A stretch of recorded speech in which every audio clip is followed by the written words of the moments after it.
Tak toto je Nelka a Muňko. Aj keď sa zo začiatku veľmi nemali v láske, teraz sú ako brat a sestra. Nelka má teraz asi 2 mesiace a Muňko 5. Sa vôbec neznášali, samec Muňo útočil na Nelu. Dnes je to už úplne iné, oni sú hraví. On sa správa k nej ako starší brat, proste taký horší starší brat, pretože sem tam ju prepleskne.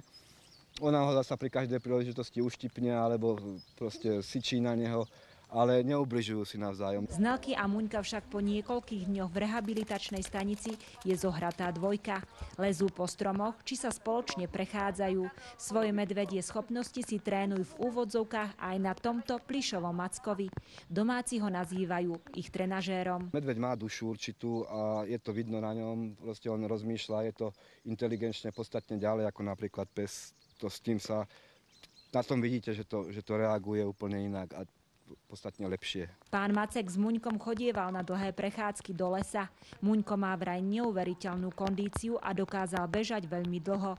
Nelka, aj keď ešte s fľaškou mlieka, je za slečna, ako sa patrí. Tá zatiaľ na dlhé túry nechcela. Obaja najdúchovia však mali spoločný denný režim. Ich režim bol veľmi jednoduchý, jesť, spať a hrať sa. Malú Nelku našli pri ceste. A táto fešanda, tá samička, tá pochádza tiež z Veľkej Fatry. Ju niekoľko dní pozorovali pri hlavnej ceste, ona normálne spala na zemi, na asfaltke niekoľko dní, až potom sme ju zobrali, keďže sa matka nikde neukázala. Malej podvyživenej slečne však nechutilo nič, ani sušené mačacie mlieko z lekárne. Na medvedie tľapky ju ale doslova postavilo kozie mlieko a tým neohrdne ani starší Muňko, aj keď má plné misky iných dobrôt.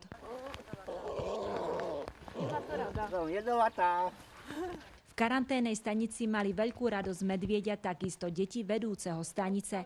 Malej 7-ročnej Saške sa pri predstave, že medvedíkovia už čoskoro odídu, tlačili slzy do očí. Bude mi smutná. O mackov sa dobre starala celá rodina. Okrem dospelých aj prváčka Saška krmila menšiu Nelku a dokonca upratovala po nej aj exkrementy. Chod rodiny sa však navždy zmenil.